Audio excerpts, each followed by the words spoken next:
오늘 본문 말씀을 가지고 로마서 강의 47번째 시간으로 사랑의 빛 외에는 아무 빛도 지지 말라라는 제목으로 함께 은혜를 나누겠습니다. 함께 우리 제목을 따라 하시겠습니다. 사랑의 빛 외에는 아무 빛도 지지 말라.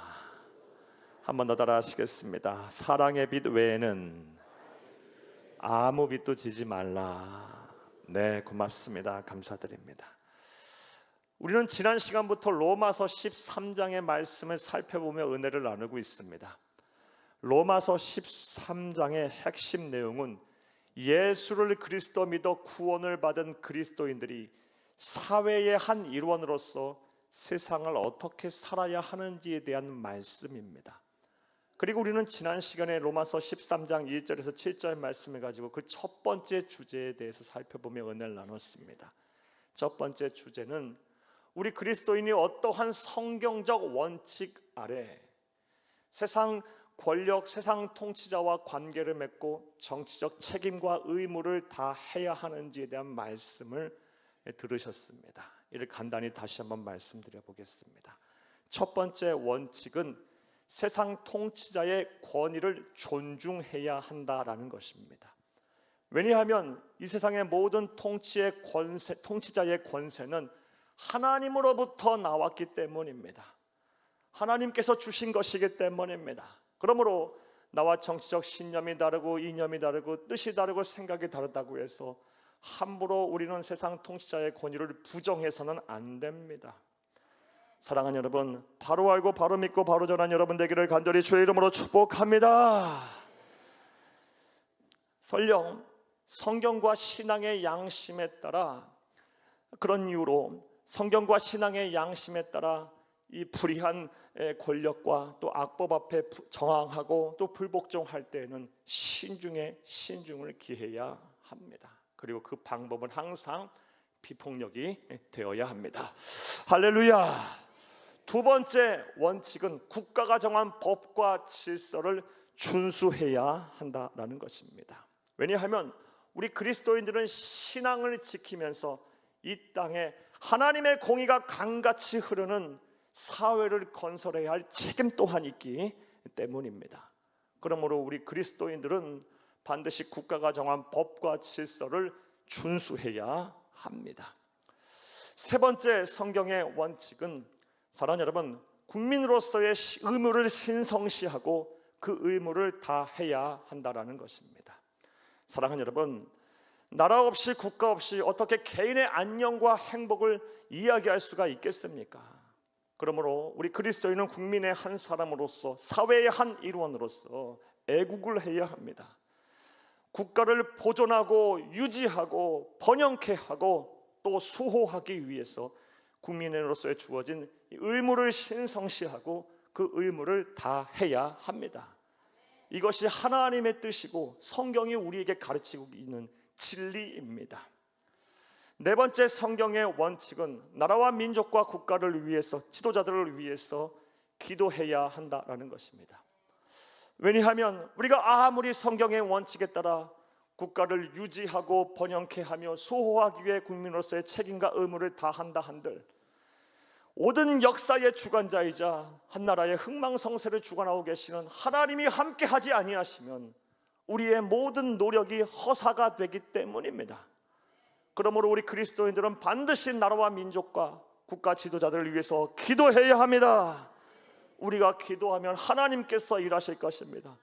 우리 나라를 지키실 것이고 우리 민족을 번영케 하실 것이며 우리 사회를 하나님의 공의가 강같이 흐르는 사회가 되게 할 것입니다.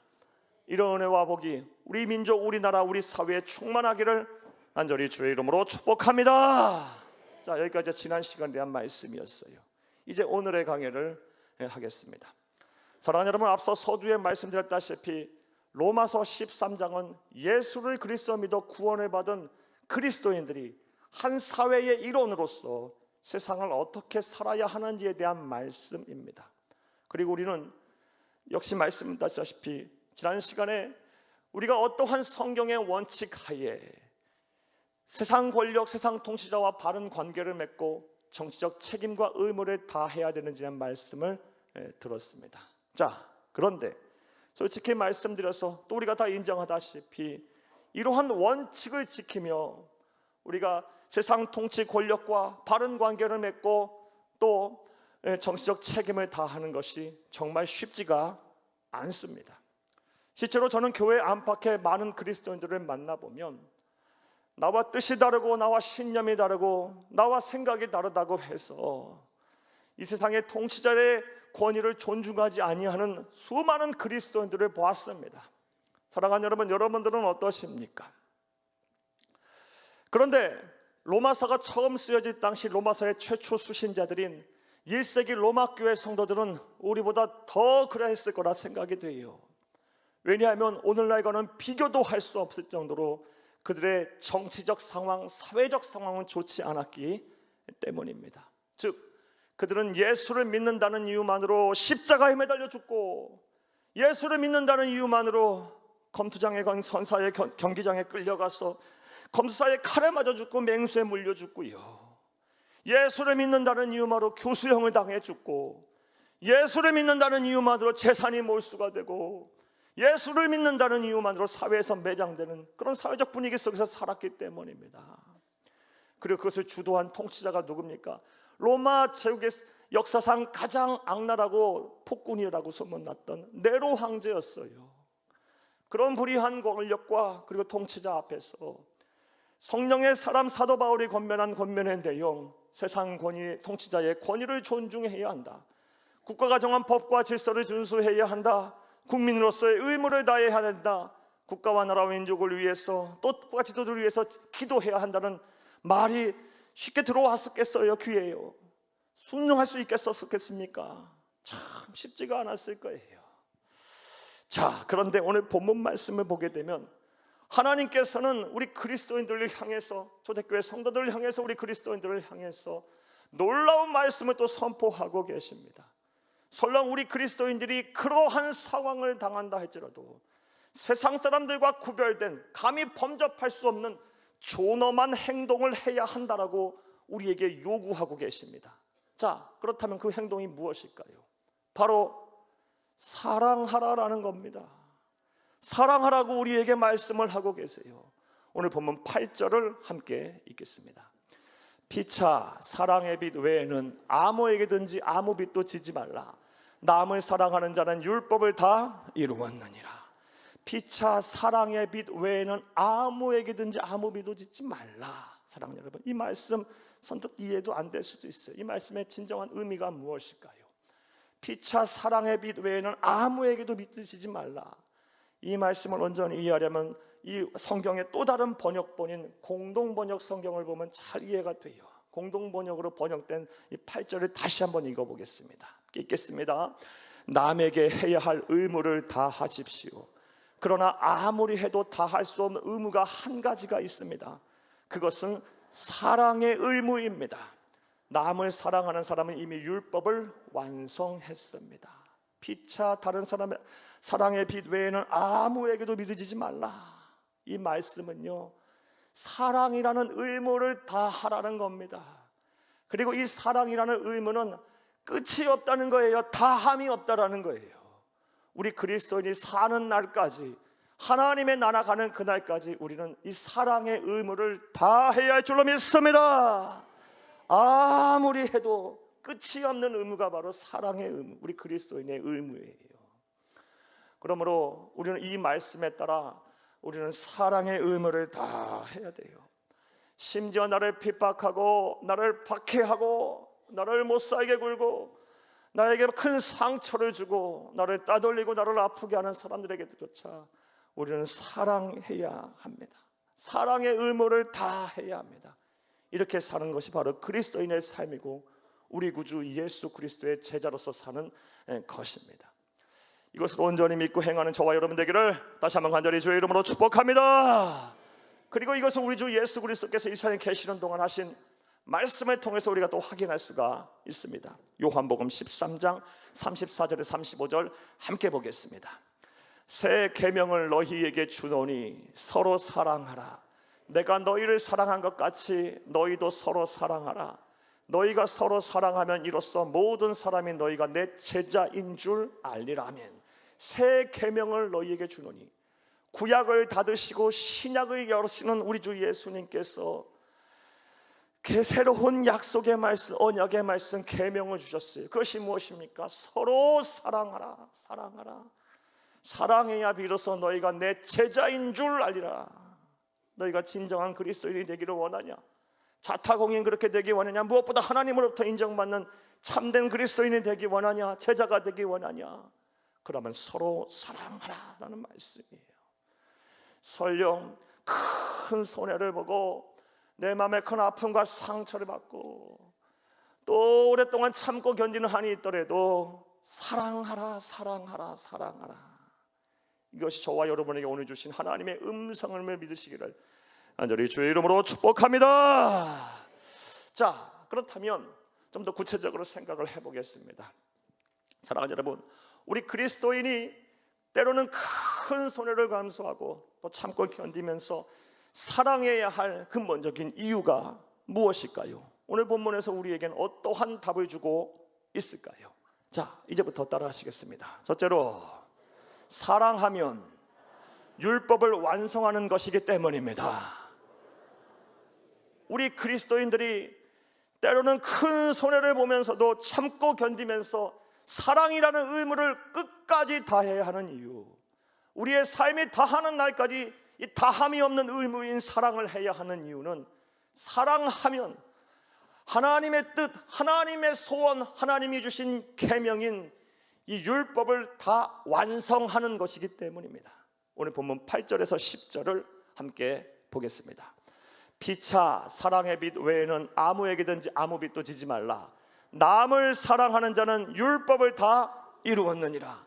간음하지 말라, 살인하지 말라, 도둑질하지 말라, 탐내지 말라 한 것과 그 외에 다른 계명이 있을지라도 내 이웃을 내 자신과 같이 사랑하라 하신 그 말씀 가운데 다 들었느니라. 10절, 사랑은 이웃에게 악을 행하지 아니하나니 그러므로 사랑은 율법의 완성이니라. 아멘. 8절, 9절, 10절 짧은 이 세 구절 말하고 있는데 똑같은 말씀을 지금 하고 있는 거예요. 사랑을 하면 다 이루었느니라. 사랑이라는 계명 속에 다 들었느니라. 사랑은 율법의 완성이니라. 이 말씀을 지금 하고 있는 거예요. 정리하면 우리가 사랑하는 것이 율법을 지키는 것이고 율법을 완성하는 것이랍니다. 율법이 무엇입니까? 말씀드렸다시피 하나님의 소원이에요. 하나님의 뜻이에요. 하나님의 생각이에요. 하나님의 말씀이에요. 그 율법을 우리가 무슨 수단으로 다 지키겠어요? 무슨 수단으로 완성하겠어요? 우리 하나님께서 말씀하고 계세요. 오늘 본문에 율법을 다 지키고 완성하고 싶으냐? 그러면 사랑해라, 이 말씀이에요. 그러하기에 우리 그리스도인은 큰 손해를 보면서라도 이 우리의 목숨에 다하는 그날까지 사랑이라는 의무를 다해야 할 줄로 믿습니다. 한번 따라 하시겠습니다. 사랑하는 것이 율법을 지키고 완성하는 것이다. 한번 더 따라 하시겠습니다. 사랑하는 것이 율법을 지키고 완성하는 것이다. 자, 그렇다면 좀 더 생각을 해보겠어요. 왜 사랑하는 것이 율법을 지키고 율법을 완성하는 것일까요? 그 이유는 명확하고 아주 간단해요.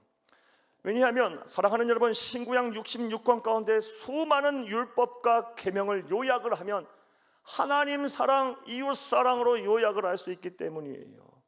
즉 율법은 사랑하라는 말씀이에요. 따라서 사랑하게 되면 율법을 지키는 것이고 율법을 완성하는 것입니다. 이것은 이 세상에 계신 우리 주 예수님께서 하신 말씀을 통해서도 확증할 수 있어요. 마태복음 22장 30절 40절을 함께 보겠습니다. 예수께서 이르시되 내 마음을 다하고 목숨을 다하고 뜻을 다하여 주 너희 하나님을 사랑하라 하셨으니 이것이 크고 첫째 되는 계명이요 둘째도 그와 같으니 내 이웃을 내 자신과 같이 사랑하셨으니 이 두 계명이 온 율법과 선지자의 강령이니라. 아멘. 우리 주 예수님만큼 하나님의 뜻, 하나님의 소원, 하나님의 계획, 하나님의 계명을 잘 해석할 수 있으신 분이 어디 있어요? 같은 분이니까요.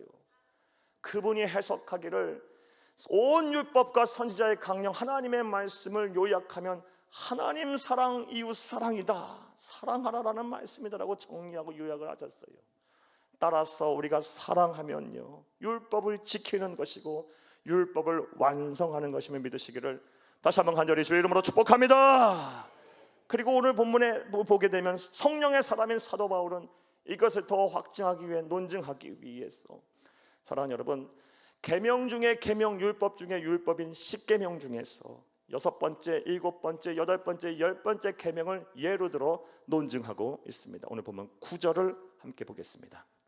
간음하지 말라, 살인하지 말라, 도둑질하지 말라, 탐내지 말라 한 것과 그 외 다른 계명이 있을지라도 내 이웃을 내 자신과 같이 사랑하라 하신 그 말씀 가운데 다 들었느니라. 아멘. 사랑하는 여러분, 생각해 보세요. 우리가 남을 사랑한다고 하면서 어떻게 다른 사람의 영혼을 막 짓밟고 가정을 파괴하는 가늠죄를 질 수 있겠습니까? 사랑한다면서 어떻게 그럴 수 있어요? 또 어떻게 남을 사랑한다고 하면서, 이웃을 사랑한다고 하면서 다른 사람의 생명을 빼앗는 살인죄를 질 수가 있겠습니까? 또 우리가 남을 사랑한다고 하면서, 이웃을 사랑한다고 하면서 다른 사람의 눈에 피눈물 나게 할 수 있겠어요? 남의 것을 탐내고 도둑질해서요. 결국 사랑이 없으니까, 사랑하지 않으니까 하나님의 말씀도 어기고 또 죄를 범하는 것입니다. 사랑하는 여러분, 이제 이와 관련해서 권면의 말씀을 드릴게요. 사랑하는 여러분, 사랑하시기를 바랍니다. 먼저는 하나님을 사랑하고 이웃을 내 몸같이 사랑하기 위해 힘쓰시기를 바랍니다. 이렇게 하는 것이 율법을 지키는 것이고 율법을 완성하는 것입니다. 사랑하는 여러분, 율법을 지키고 율법을 완성할 때 하나님께서는 우리에게 복을 주신다는 말씀은 이 성경에서 얼마나 많이 하고 계십니까? 거의 한 장씩 넘길 때마다 율법을 지키는 자, 말씀을 지키고 행하는 자에게 복을 주신다는 말씀을 쏟아내고 계세요.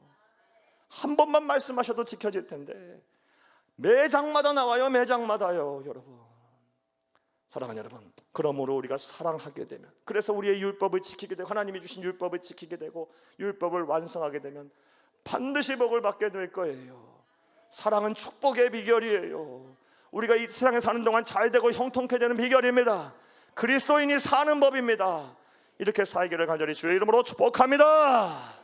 자, 또 두 번째로, 우리 그리스도인이 때로는 큰 손해를 감수하면서까지 참고 견디면서 사랑의 의무를 다해야 하는 이유가 무엇일까요? 사랑의 빛 외에는 아무 빛도 지지 말아야 할 그 이유가 무엇일까요? 자, 따라 하시겠습니다. 둘째로, 우리는 평생 갚아도 갚을 수 없는 사랑의 빚을 졌기 때문입니다. 평생 갚아도 도저히 갚을 수 없는 사랑의 빚을 졌기 때문에 우리 그리스도인은 이 사랑의 빚을 갚기 위해서 사랑의 의무를 다해야 하는 것입니다. 사랑하는 여러분, 이 사랑이라는 관점을 가지고 사람이 태어나서 죽기까지 한 인생을 정의하면 사랑의 빚진 인생, 사랑의 부채 인생이라고 정의를 할 수 있을 것 같아요. 이를 예를 들어서 설명해 보겠습니다. 먼저 사람이 태어날 때, 한 인생이 시작될 때 우리는 우리 부모님들에게 평생 갚아도 갚을 수 없는 사랑의 빚을 지고 시작을 해요. 사랑하는 여러분, 생각해 보세요. 여러분이 수고해서 이 세상에 태어나셨습니까? 계획하고 준비해서 이 세상에 존재하게 되셨습니까? 아니요.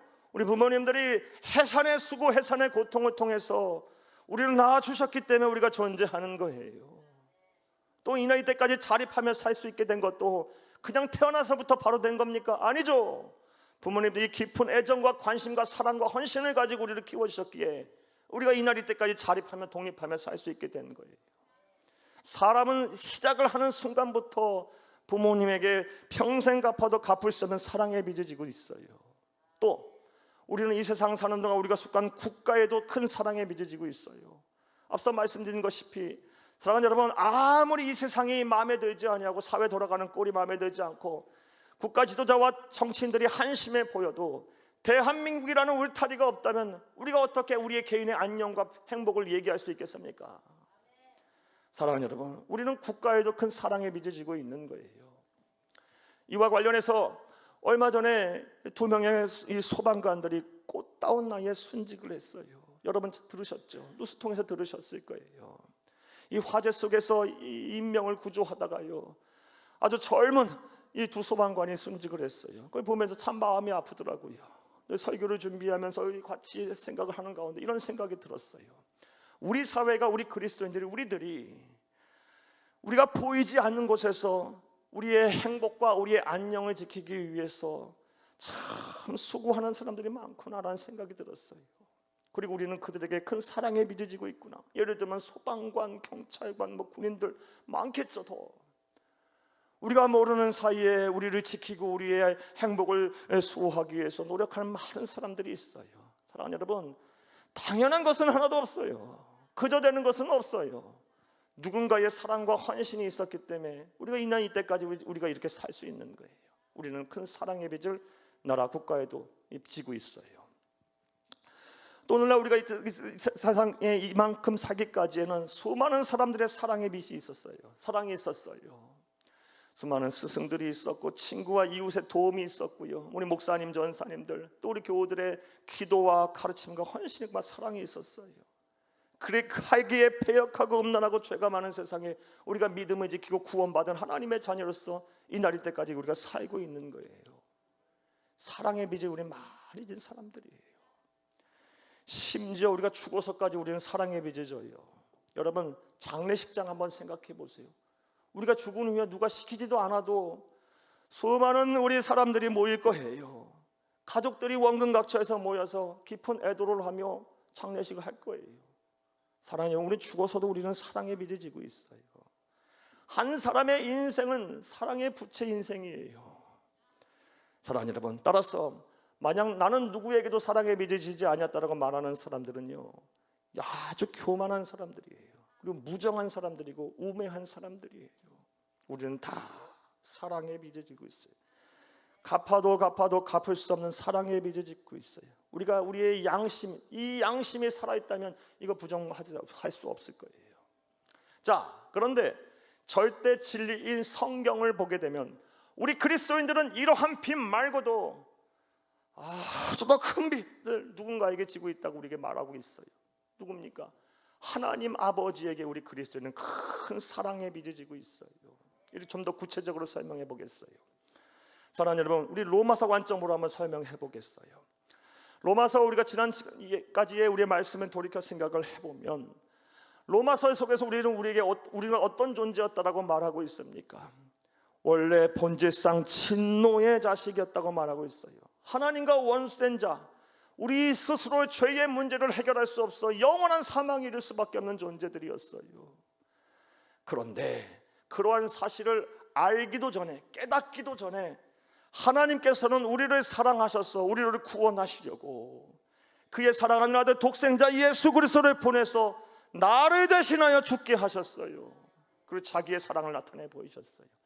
이것을 로마서 5장 8절에서는 다음같이 말합니다. 함께 보겠습니다. 우리가 아직 죄인 되었을 때에 그리스도께서 우리를 위하여 죽으심으로 하나님께서 우리에 대한 자기의 사랑을 확증하셨느니라. 아멘. 우리가 아직 죄 가운데 있을 때, 죄가 무엇인지도 모를 때, 죄를 지은 이후에 그 형벌의 무서움도 모를 때 하나님께서는 우리를 사랑하셔서 예수님을 보내셨고 그 예수님이 나를 위하여 죽으셨고 나의 죄를 용서하셨고 그를 믿는 자는 구원받고 영생하게 하셨어요.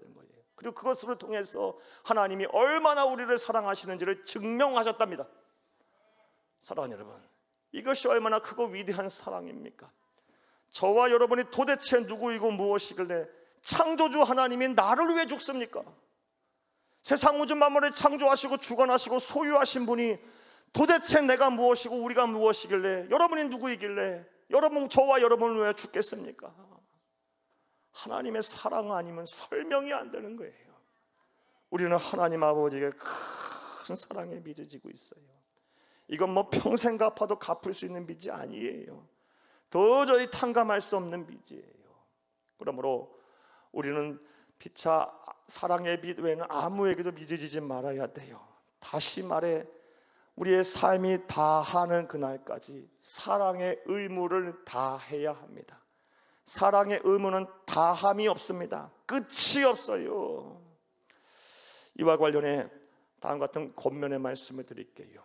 사랑하는 여러분, 우리는 사랑의 의무를 다해야 하기에 이제 눈만 뜨면 어떻게 하면 하나님을 사랑할까, 어떻게 하면 이웃을 사랑할까를 생각하시기를 간절히 주의 이름으로 부탁합니다.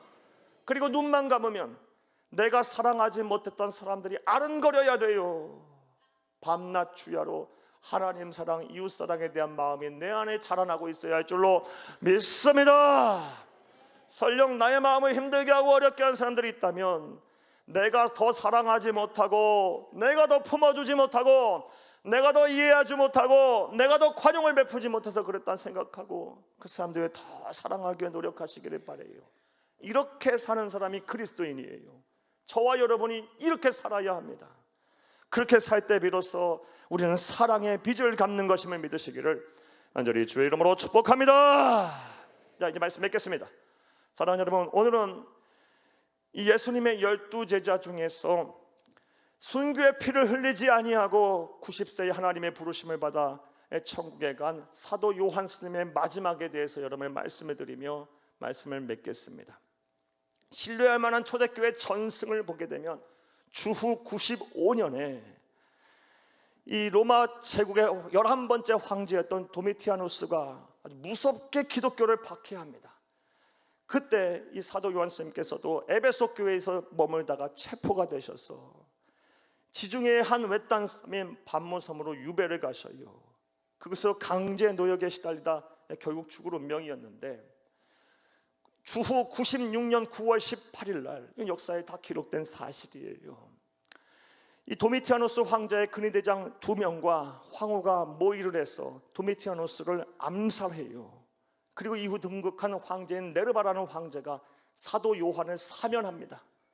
그래서 반모섬에서 18개월 유배 생활을 하다가 다시 하나님의 은혜로 에베소 교회로 돌아오시게 돼요. 그때 나이가 90세가 가까워졌어요. 워낙 고령이고 또 노안을 앓고 있어서 서서 설교를 못하시고 항상 의자에 앉아서 매일매일 설교를 하셨답니다. 그리고 설교의 주제는 뭐냐? 하나님은 사랑이십니다.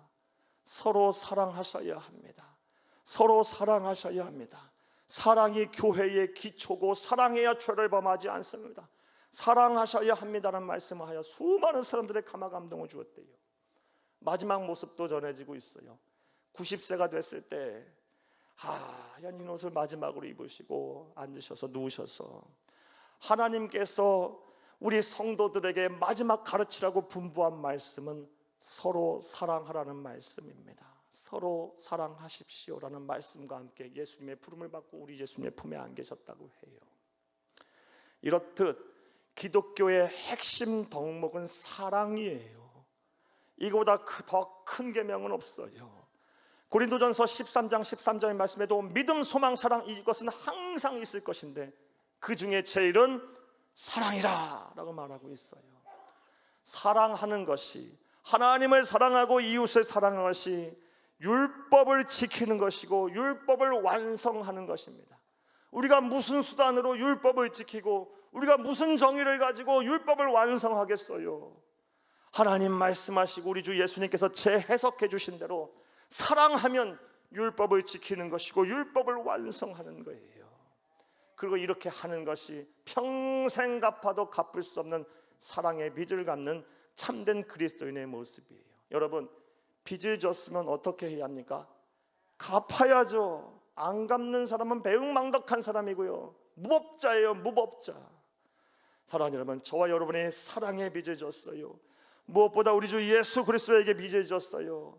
우리 주 예수님의 말씀에 따라 형제를, 이웃을 사랑하고 무엇보다 하나님 아버지를 뜨겁게 사랑하여 하나님을 기쁘시고 사람들에게 칭찬받는 참된 성도들 다 되시기를 간절히 주의 이름으로 축복합니다. 축복합니다. 축복합니다.